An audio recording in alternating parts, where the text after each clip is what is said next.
Durante años la Biblia fue un libro olvidado en mi estantería, lleno de polvo y descuidado. Pero hoy todo cambió, mi hogar reunido está. Abrí la Torá, mi Biblia, ahora con gran necesidad. Aprendí algo nuevo, la parashá debo estudiar. Porciones de la Biblia para juntos reflexionar. Y al inicio leí Bereshit, qué emoción. En el principio la creación, qué gran lección. Bereshit con la letra Bet comienza y casa significa. Y también es la segunda letra que nos revela esta hermosa conexión. Casa y un dos, casados, unidos en mi Yeshua. Familia y hogar, nuestro mayor amor. La vez me recordó mi hogar, mi dulce lugar, donde el amor reside en mi hogar, mi paz. Y con cada palabra mi corazón se unió a este viaje sagrado. Adonai nos guió.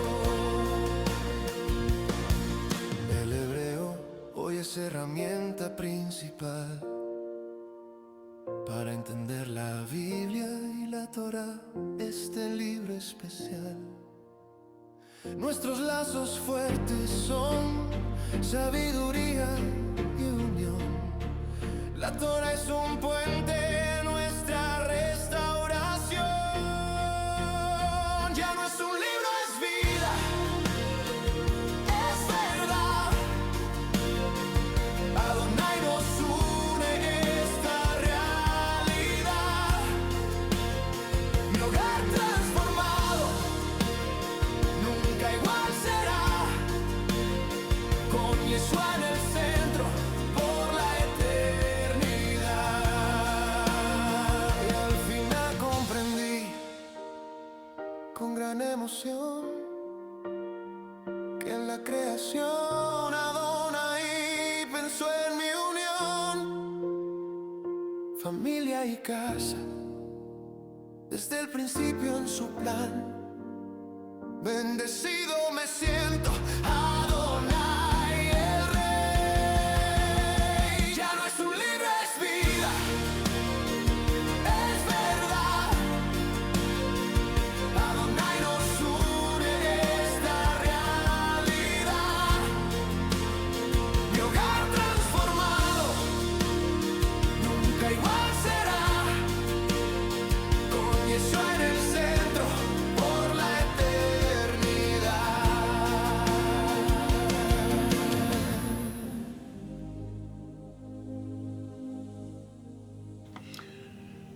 Shalom, shalom, mis hermanos, shalom alejen, que el Eterno les bendiga a todos en esta hermosa hora. Vamos a orar para dar comienzo en esta segunda aliyá. Barú ataya abuelo genio melech olam, acher que de shanum es botabes banu la asobe de vire Torah. Bendito eres tú, Yahweh, Elohim nuestro, Rey del universo, que nos ha apartado con sus preceptos y nos ordena ocuparnos en la palabra de tu Torah. Barú ataya abuelo Elohim melech olam, acher natan lanu Mesías Yahshua, bejeribos shel habri harashat. Barú atah Yahweh noten habri harashat. Bendito eres tú, Yahweh, Elohim nuestro, Rey del universo, quien ha dado a nuestro Mesías Yahshua y las palabras del pacto renovado. Bendito eres Yahweh, dador del pacto renovado. Shalom alejen, mis hermanos, una vez más. Boke Tov, Laila Tov, aleluya, en este hermoso día, aleluya. En esta segunda aliyá de Números capítulo 16, versículo 14 al 19 de la Parashat Koreh. Vamos a entrar, ¿verdad?, en lo que es el versículo 14, ¿verdad?, de número 16. Dice: y no nos ha traído a una tierra que emana leche y miel, ni nos ha dado una herencia de campos y viñas. Aleluya. ¿Acaso le sacará los ojos a estos hombres? ¿No subiremos? La acusación del fracaso. Los rebeldes amplían sus críticas. La negación de promesa. Tampoco nos habéis traído. Rechazando Éxodo 3:8. El materialismo, espiritual. Exigen campos y viña como prueba del favor divino. Victimización extrema. Te sacaré los ojos. Acusando a Moisés de una tiranía. 2. Hay una ironía histórica. Ellos mismos se habían negado a entrar en la tierra. Números 14 del 1 al 4, perdón. Ahora usan su propia desobediencia como acusación contra Moisés. 3. Generando la grace, la repetición. Entonces vendrá Yahweh. ¿No subiremos? Endurecimiento completo, un rechazo definitivo del diálogo, una autoexclusión de la comunidad. Hay un patrón de apostasía. Si vemos en Hebreos capítulo 3, versículo 16 al 19, ¿quiénes fueron los que se rebelaron? Ezequiel capítulo 20, versículo 8, los rebeldes en el desierto rechazaron la tierra prometida. Los sabios dicen que amaban los dones de Yahweh más que al dador no lo amaban. Rachi dice que convirtieron las bendiciones en acusaciones. Y eso pasa hoy día. Hoy día la gente convierte las bendiciones en maldiciones, en acusaciones.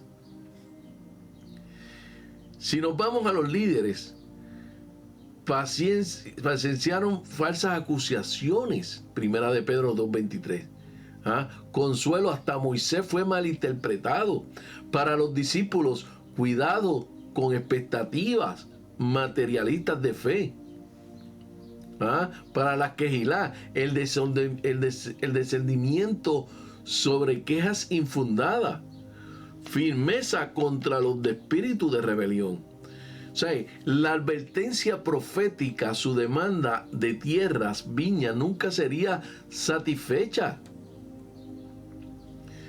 sino morirían sin una herencia. Aleluya. Perdón. Aleluya. En Números capítulo 16, versículo 15, Moisés se enojó muchísimo y dijo a Yahweh: no aceptes su ofrenda, no he tomado de ellos ni un solo asno, ni le he hecho daño a ninguno de ellos. Permiso.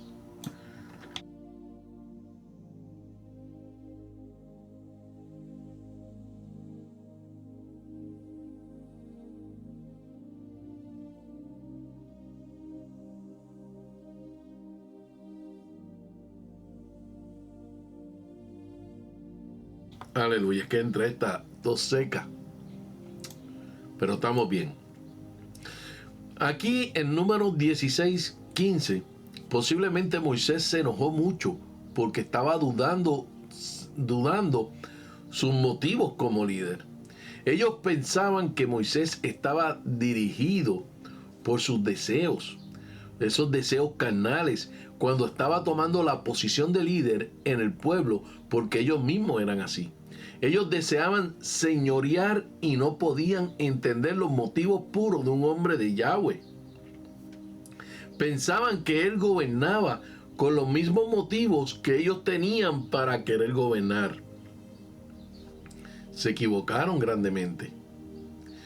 Uno que tiene esta actitud nunca puede calificar para un puesto de liderazgo dentro del reino. Cuando Moisés fue enviado de la casa de su suegro para ir a sacar a los hijos de Israel de Egipto, tenía el derecho de recibir un subsidio de transporte. Los hijos de Israel debían haber pagado el asno con el cual viajaba, Éxodo 4:20, pero como Moisés era un buen líder, no exigió esto al pueblo, aunque tenía todo el derecho para ello, sino que sacrificó de sus propios bienes para servir al pueblo. Está escrito en 1 Corintios capítulo 9, versículos 11 y 12. Si en vosotros sembramos lo espiritual, será demasiado de que vosotros cosechemos lo material. Si otros tienen este derecho sobre vosotros, ¿no lo tenemos aún más nosotros? Sin embargo, no hemos usado este derecho, sino que sufrimos todos para no causar estorbo a las buenas nuevas del Mesías. Ni le he hecho daño a ninguno de ellos. Estas son palabras de un verdadero líder. Un líder que no saca provecho personal ni hace daño a su pueblo. Es un líder perfecto. Moisés dice primero que no he tomado provecho económico de su pueblo. Y luego dice que no les he hecho ningún daño. En cada momento supo qué hacer proféticamente para no hacer daño a ninguno de su pueblo. Qué ejemplo de líder. A un líder le toca estar en situaciones límite en muchas ocasiones. En esos momentos es muy común que tiene que elegir entre dos o varias opciones negativas. Si elige una de ellas, pierde por un lado, y si elige la otra, pierde por otro lado. La manera como actúa en esa situación muestra si es un buen líder o no. Si toma una decisión que causa pérdida para él o el beneficio para el pueblo, es un buen líder. Si toma una decisión que causa pérdida para el pueblo y beneficio para sí mismo, es un desastre de líder. Moisés no se aprovechó de su posición de líder, ni hizo daño a nadie. Que el Eterno nos dé gracia para ser como él. Juan capítulo 10, versículo 11. El buen pastor da la vida por sus ovejas. Segunda de Corintios 7:2. Acéptanos. A nadie hemos ofendido, a nadie hemos corrompido, a nadie hemos tomado ventaja.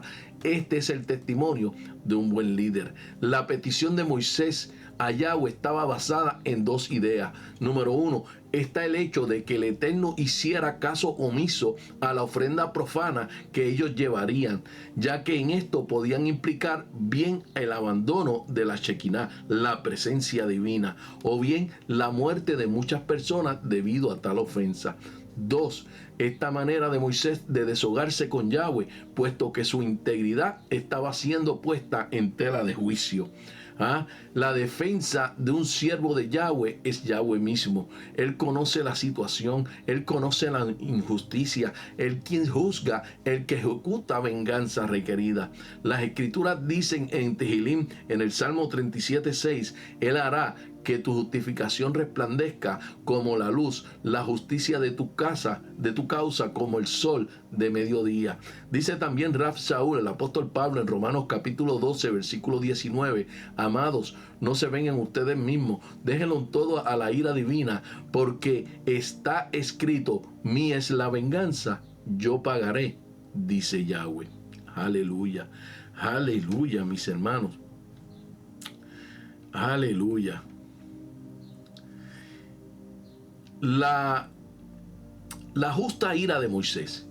Si el Elohim mío, Vayisharle Moshe Meod, Moisés se enojó sobremanera, indica una indignación santa, no pecaminosa, como está en Efesios 4:26. Contrasta con su mansedumbre habitual, mostrando la gravedad de la calumnia.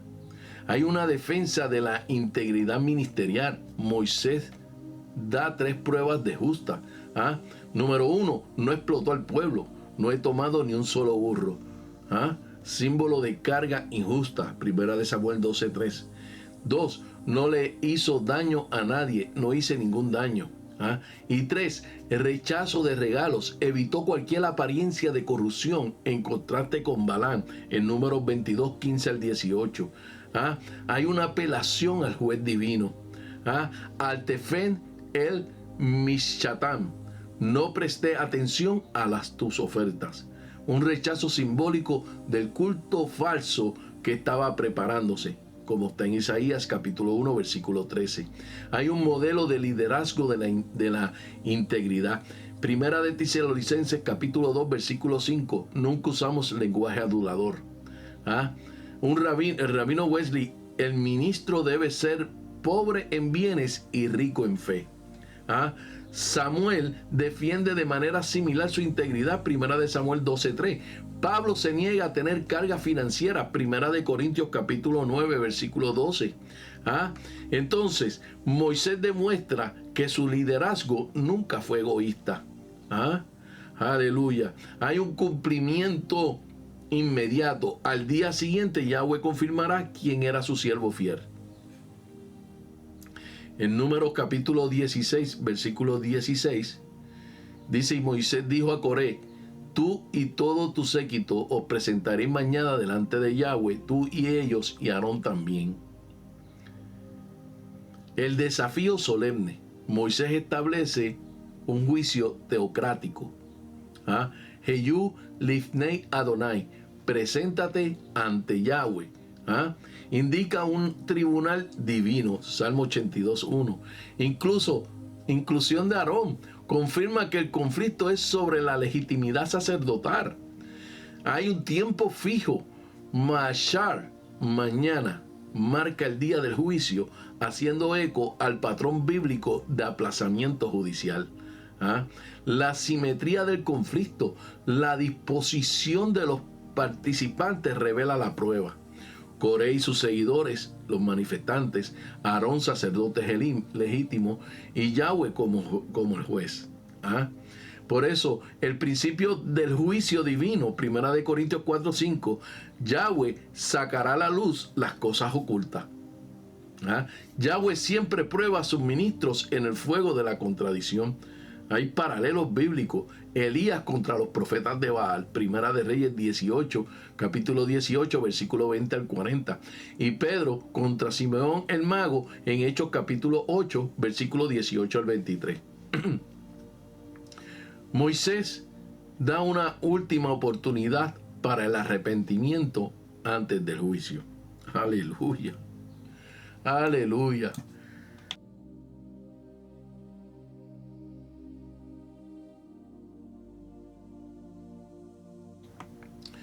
Moisés da la última oportunidad para el arrepentimiento antes del juicio. Coré trae disputas ante Yahweh. Paciencia espera del momento del juicio divino. Hay un discernimiento, no tomar partido perdonadamente.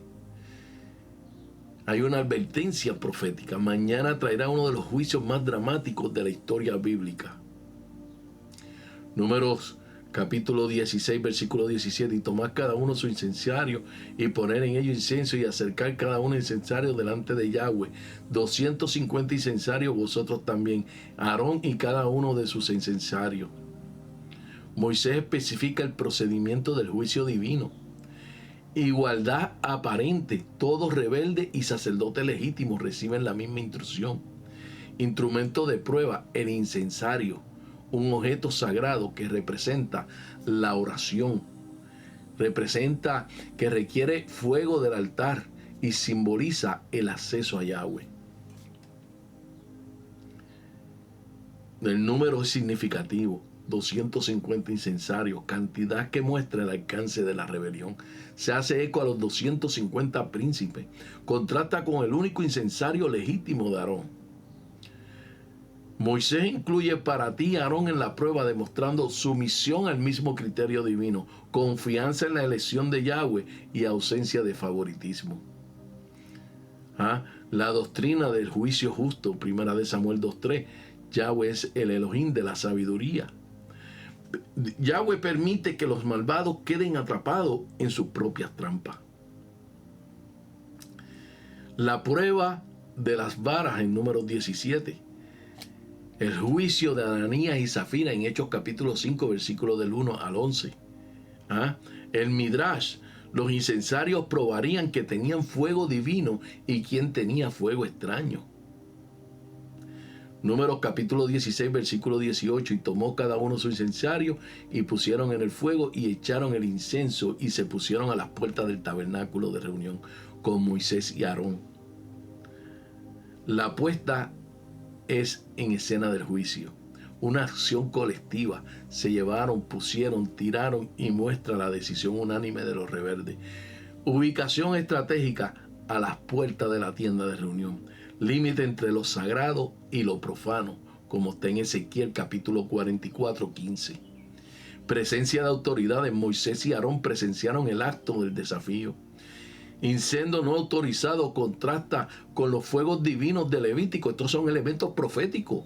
Incienso ilegítimo, símbolo de la oración rechazada. Proverbios 28, 9. Postura desafiante, se pusieron, indica que una preparación consciente.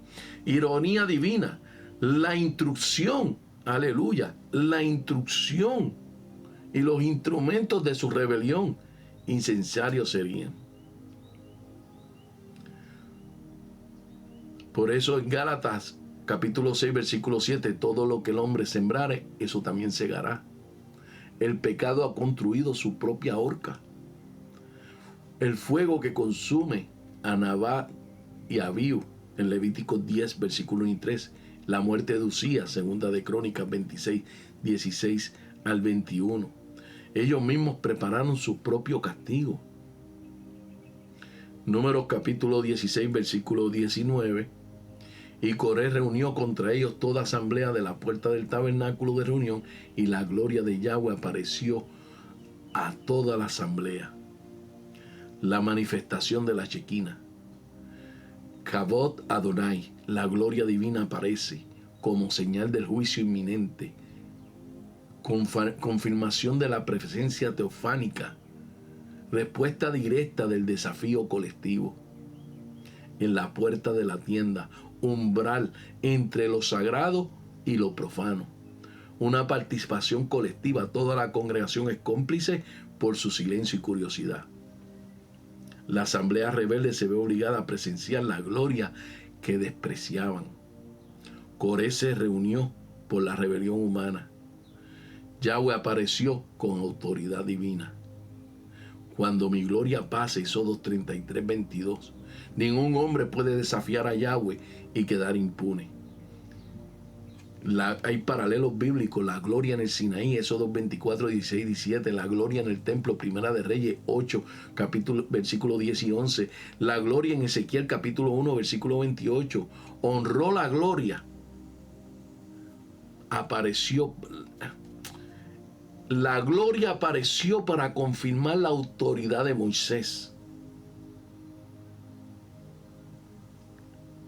La aparición de la gloria procede inmediatamente al juicio divino. Aleluya.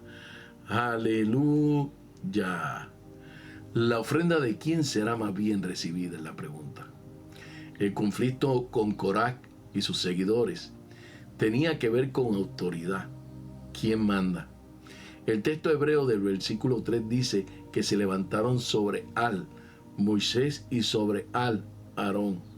Su actitud fue de rebeldía y de autoexaltación. En lugar de someterse a lo que el Eterno había designado, se exaltaron y sus mentes se colocaron en una posición sobre los líderes, cuestionando sus motivos y culpándoles por no haber cumplido sus promesas, cuando ellos mismos eran los que causaron una sentencia desaforable en el tribunal celestial. No fue Moisés que había fallado, sino ellos, por confiar en el Eterno, por no confiar en el Eterno. Cuando Moisés se enojó por lo que dijeron, no amenazó de vuelta, ni habló palabra alguna contra ellos. Pudo dominar su carácter en medio de la ira y en ese momento crítico volverse hacia el Eterno. Fue lo mejor que podía hacer. Pidió que el Eterno no aceptara su ofrenda que iban a presentar el día siguiente, para así mostrar que no habían sido escogidos como sacerdotes y que el camino al poder no es resultado de haber empujado a otro. Si Coré y sus seguidores hubieran sido aceptados como sacerdotes en lugar de junto con Moisés y Aarón, hubiera sido un desastre para el pueblo. Un liderazgo lleno de envidia, rivalidades críticas, mentiras, rebeldía y autoexaltación llevarían el pueblo a la ruina. Con otras palabras, Moisés estaba pidiendo: libéranos de un liderazgo semejante. Moisés pidió que el Eterno no aceptara su ofrenda, porque su actitud no era correcta. El que se acerca al Eterno no puede hacerlo con esa altivez de espíritu, sino con temor y temblor. Si el Eterno hubiera aceptado la ofrenda de los rebeldes, estaría dando aprobación a su rebeldía. Con el Eterno no se puede burlar. Si uno se acerca a Él, tiene que estar dispuesto a someterse a los dictámenes suyos y no decirle lo que tiene que hacer. La oración de Moisés estaba en línea con la justicia del Eterno. Él no puede aceptar la ofrenda de los necios. Eclesiastés 5:1: guarda tus pasos cuando vas a la casa de Yahweh y acércate a escuchar en vez de ofrecer el sacrificio de los necios, porque estos no saben qué hacen el mal. Si uno se acerca al Eterno para sacrificar solamente, sin querer escuchar en el sentido de obedecer, es un necio.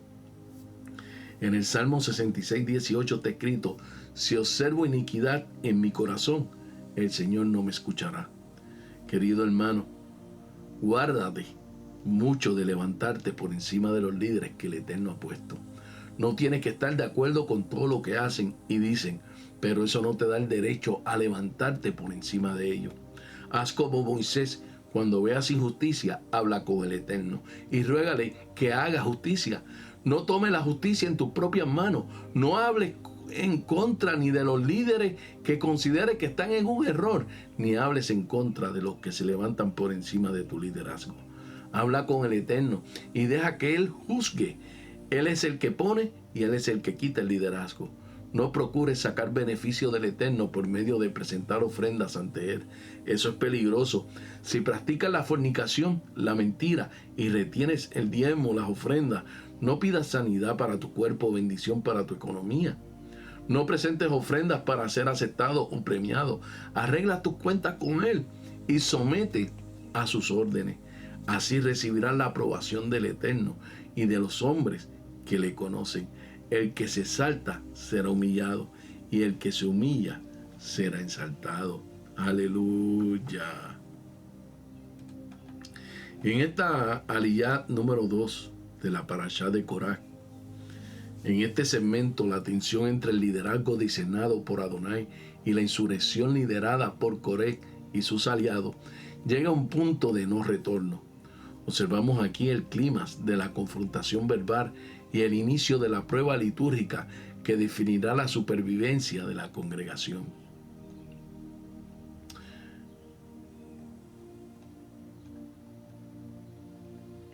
En esta segunda aliyá vemos a Moisés enfrentando la calumnia más dolorosa, la acusación de ser un tirano que busca el beneficio propio.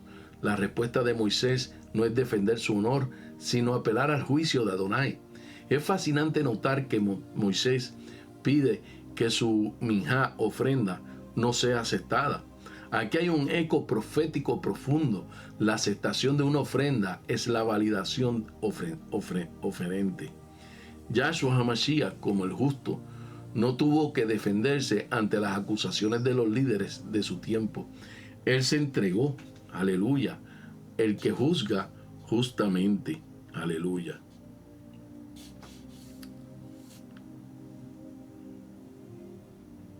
La rebelión de Coré no es solo política, es usurpación, aleluya. Sí, al exigir el derecho de ofrecer incienso, Cotoret está intentando forzar una cercanía con el Kadosh que no ha sido autorizada. El incienso representa las oraciones y la mediación, al igual que en los días de Yahshua, donde la casta sacerdotal corrupta intentaba mediar sin justicia. Korah intenta establecer una mediación basada en el orgullo. La aparición de la gloria de Adonai en el verso 19 marca el momento donde la paciencia divina da paso al juicio rectificador.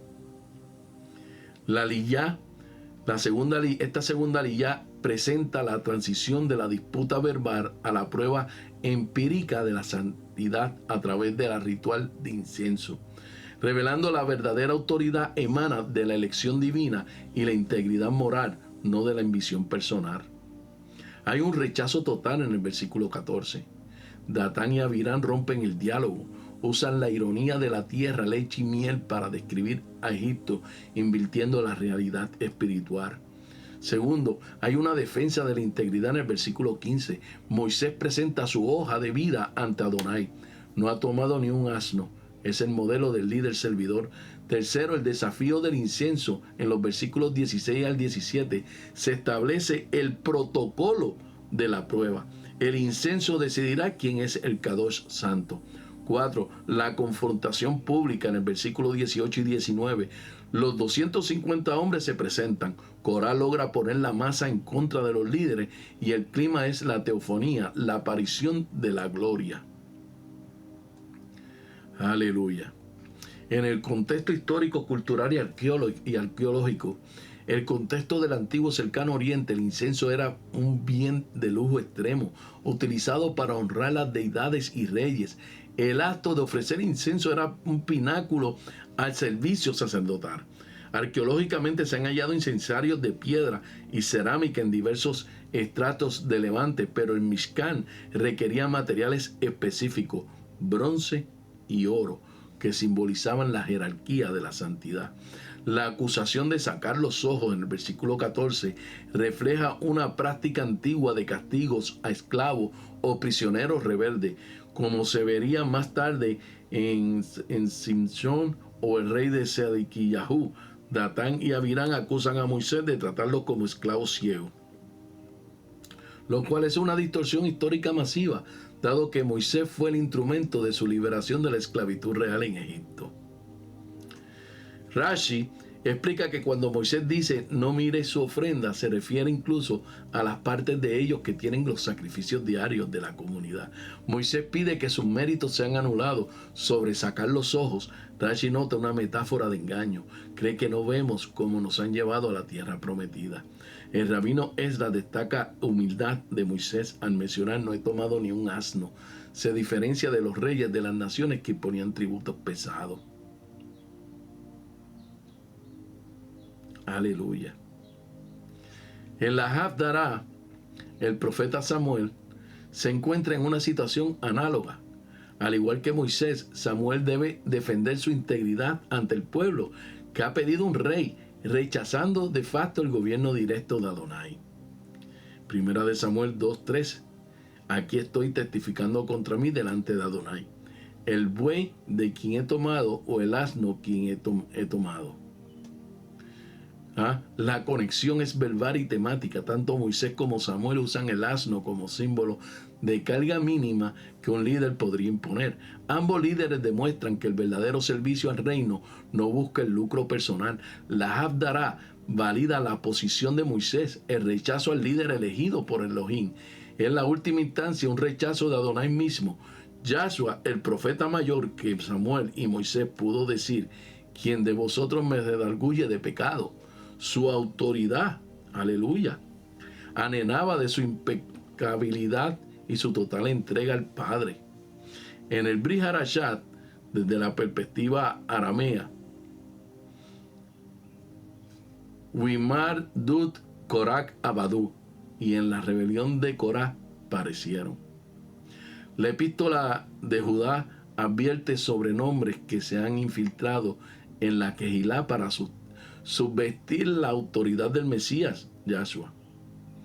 Y Yehudá usa a Corac como el prototipo de rebelde contra autoridad espiritual. En el pensamiento arameo, la palabra mardutá, rebelión, implica no solo desobediencia, sino una insurrección organizada contra el orden establecido por Yahweh. Yahshua HaMashiach, el antítesis de Corá. Mientras Corá buscaba elevarse a sí mismo, toda la congregación es santa. Yahshua, siendo el Kadosh por excelencia, se humilló a sí mismo. El texto de Judá nos enseña que el camino de Corá lleva a la perdición, a Badú, porque intenta asaltar el cielo por méritos propios y manipulación política. ignorando que el acceso al Padre es exclusivamente a través del Kohen Gadol Adonai, hacia designado a Yahshua.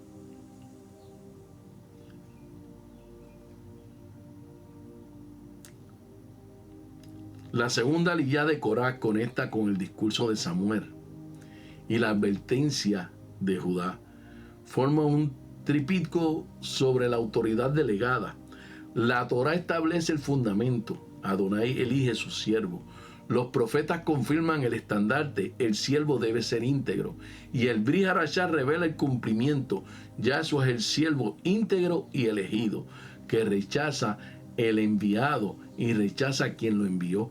La estructura de la aliyá nos lleva a la palabra al fuego, incenso, recordando que nuestra fe no es solo de labio, sino será probada a la gloria de Adonai. En resumen, la segunda aliyá nos muestra que ante la rebelión organizada, la única defensa válida es la integridad personal y la soberanía de Adonai. La prueba del incienso separa lo santo de lo profano. No debemos usar este pasaje para condenar cualquier cuestionario legítimo o liderazgo. La falta de Corá no fue preguntar, sino conspirar para usurpar y culminar basándose en el orgullo. Vuelvo y te lo digo. No debemos usar este pasaje, esta aliyá, para condenar cualquier cuestionamiento legítimo al liderazgo. La falta de Corá no fue preguntar, sino conspirar para usurpar y calumniar basándose en el orgullo. Hacemos la oración de esta segunda aliyá. Soberano del universo, Adonai Eloheinu, te damos gracias por tu Torá que alumbra nuestros entendimientos. Te pedimos que guarde nuestros corazones de la envidia de Corá y de la ceguera de Datán. Ayúdanos a reconocer y honrar la autoridad que tú has establecido, especialmente la de nuestro Kohen Gadol, Yahshua HaMashiach. Que nuestro servicio sea como incienso puro delante de ti, no por nuestra propia justicia, sino por la integridad de tu ungido. Amén. Barú atah Yahweh Eloheinu melech haolam, asher natan lanu het de verat emet, vayayei olam betahenu. Barú atah Yahweh noten ha-brit hadashah. Bendito eres tú, Yahweh, Elohim nuestro, Rey del universo, que nos dio la palabra de verdad y plantó la vida eterna en medio de nosotros. Bendito eres, Yahweh, dador del pacto renovado. Barú atah Yahweh Eloheinu melech haolam, asher lanu torat emet, vayayei olam natan betahenu. Barú atah Yahweh noten ha-Torah. Bendito eres tú, Yahweh, Elohim nuestro, Rey del universo, que nos ha dado la Torah de la verdad y has establecido la vida eterna en nosotros. Bendito eres, Yahweh, dador de la Torah. Shalom Alejem, mis hermanos, que el Eterno les continúe bendiciendo.